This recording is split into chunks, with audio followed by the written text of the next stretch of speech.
میرا نام وجیحہ ادریس ہے. میں ماسٹرز کی اسٹوڈنٹ ہوں اور ایک رائٹر بھی ہوں. باجی تھوڑا آہستہ بولیں اور اونچا بولیں, مائک کی آواز جو ہے نا تھوڑا سا شارپ آ رہی ہے. میرا نام وجیحہ ادریس ہے. میں ایک رائٹر ہوں اور ماسٹرز کی اسٹوڈنٹ بھی ہوں.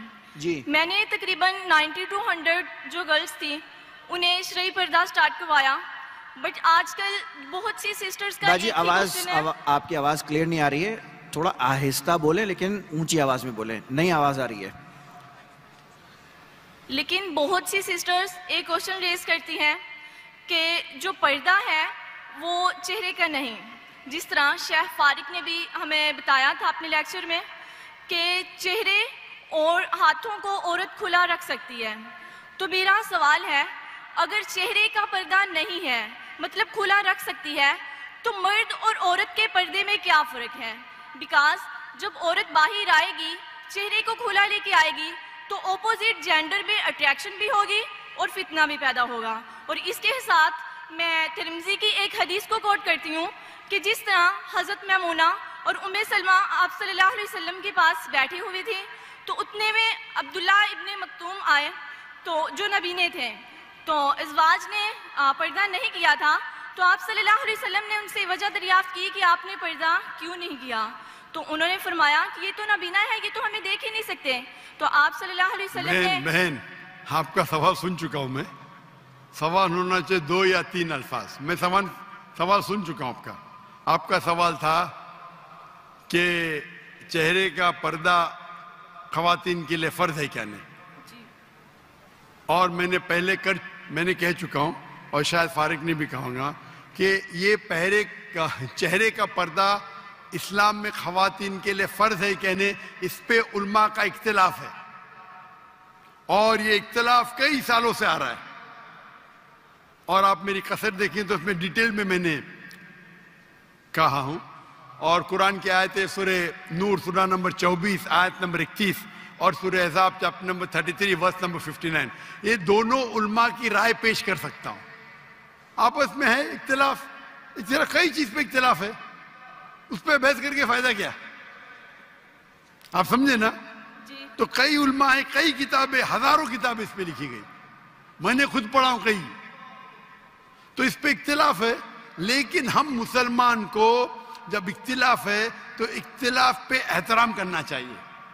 سارے علماء یہ کہتے ہیں کہ جو علماء کہتے ہیں کہ جو علماء کہتے ہیں کہ چہرے کا فرض ہے, وہ یہ بھی کہتے ہیں کہ جو لوگ چہرے کا نقاب نہیں کرتے ان پہ تنقید نہیں کرنا چاہیے, اور جو لوگ سمجھتے ہیں کہ چہرے کا نقاب فرض نہیں ہے اور جو لوگ چہرے کا نقاب کرتے ان پہ تنقید نہیں کرنا چاہیے. اور میں نے کہہ چکا ہوں کہ میری بیٹیوں میں سے ایک بیٹی چہرے کا نقاب کرتی, ایک بیٹی نہیں کرتی. تو اس موضوع پہ اختلاف ہے, اور اختلاف کئی سالوں سے آتا ہے, تو اس کے اوپر کیا بحث کریں گے ہم؟ اب ترمذی حدیث کوٹ کرتے میں آپ کو 10 حدیث کوٹ کر سکتا ہوں, پوری رات جائیں گی تو بھی اس کے اوپر اختلاف ہے. شیخ البانی کی کتاب ہے, شیخ عثیمین کی کتاب ہے, بن باز کی کتاب ہے, کئی علماء کی کتاب ہے اپنی جگہ پہ. آپ کو لگتا ہے چہرے کا نقاب فرض ہے, الحمدللہ کرو, میں نے کب کہا کہ مت کرو؟ اب سمجھ رہے, جو لوگ کو لگتا ہے کہ چہرے کا نقاب فرض نہیں, لیکن میں یہ کہتا ہوں باقی حجاب تو کرو. اپنے خواتین تو حجاب ہی نہیں کرتے, سر کھلا رکھتے, سر کو ڈھکتے نہیں. تو کم از کم اس کو تو آپ بولتے کہ چہرے کا نقاب نہیں ہوگا تو آدمی اور مرد میں فرض کیا ہے؟ آپ جانتے ہی نہیں شریعہ کو. آدمی کے لیے فرض ہے ناف سے لے کے گھٹنے تک کے,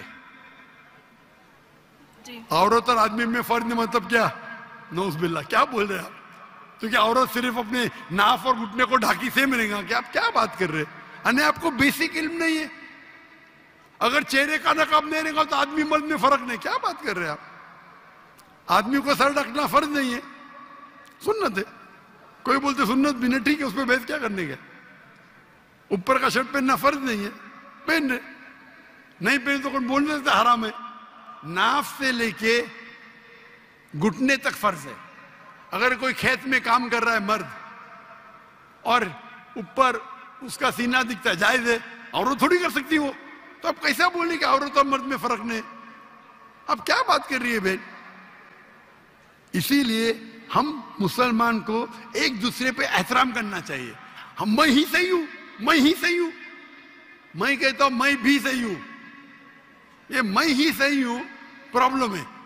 ترمذی کی حدیث کوٹ کر کے میں بخاری کی کروں گا، صحیح مسلم کی کروں گا.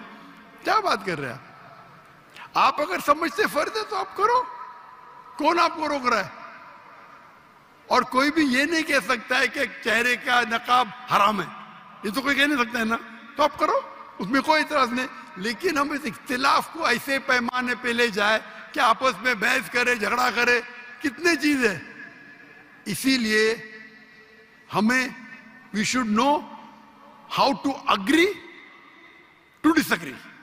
Agree to disagree. ہم یہ بھی مانے کس طریقے سے اختلاف کو ہم آپس میں اچھے سے سلجھائے، بنسبت جھگڑا کرے اس پہ.